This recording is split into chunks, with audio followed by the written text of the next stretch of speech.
Charles Robert Darwin, the Ape Man.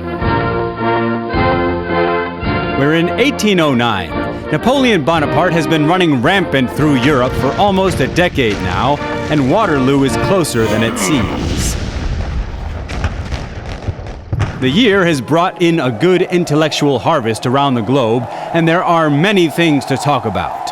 Edgar Allan Poe, or Abraham Lincoln in the United States, Louis Braille, or Mendelssohn Bartholdy in Europe, or Nicholas Gogol in the old Russian Empire.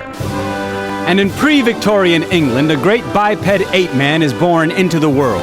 An anthropoid from the hominid family tree, from the primate superior class Homo sapien race, a man named Charles Robert Darwin, who 50 years later will make the foundations of humanity wobble with his inconceivable idea that man descended from the apes, his theory of evolution. But let's not get ahead of ourselves. We're in 1831, and a young 22-year-old Darwin is accepted as a naturalist on a brigantine ship with the name Her Majesty's Ship Beagle. He will travel with a seafaring vessel, collecting scientific data from every corner of the globe for 5 long years under the command of Captain Robert Fitzroy.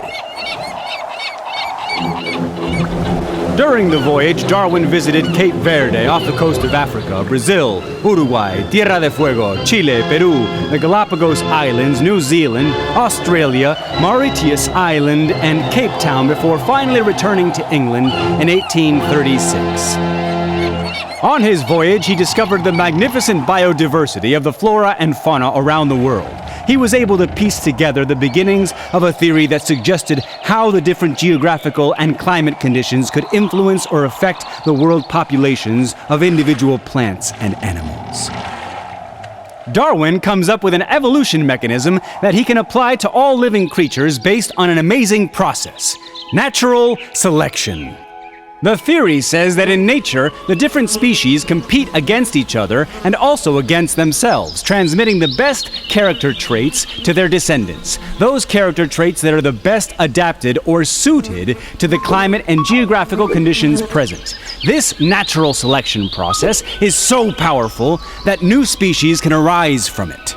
Charles Darwin spent 23 years perfecting and ironing out the wrinkles of his theory, also probably getting very nervous about having to tell humanity that the biblical explanations in Genesis were probably not the most accurate or exact. As his theory pointed out, the human species was the result of natural selection leaps from other species that came before man. And no, we hadn't coexisted with the dinosaurs. A naturalist whom Darwin kept an enthusiastic correspondence with was Alfred Russel Wallace, who had reached the same conclusions he had.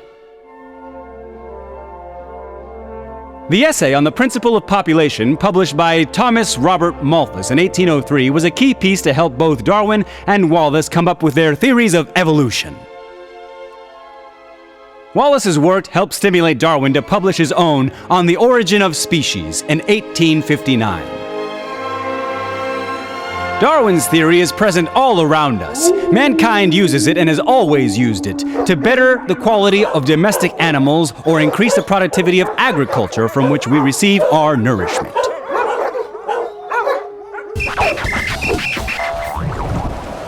The captain of the Beagle, Robert Fitzroy, never forgave himself for permitting Darwin to take the journey on his ship that would eventually lead to the sacrilegious theory which Darwin published, unleashing the forces of evil on humanity. In 1876, an aging Charles Darwin wrote an autobiography reflecting and explaining his life's work. It was dedicated to his family. The text was censored by his wife because it was written with too much liberty. The plain language of the Bible seems to show that the men who do not believe, and this would include my father, brother, and almost all my best friends, will be everlastingly punished. And this is a damnable doctrine. The original controversy that surrounded the theory of evolution no longer exists. Only religious fanatics still question it.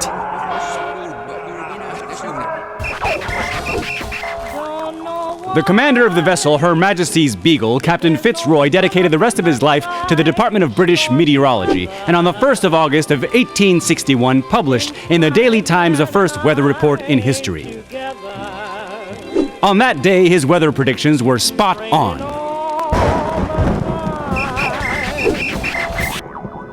Darwin has a crater on the moon named after him.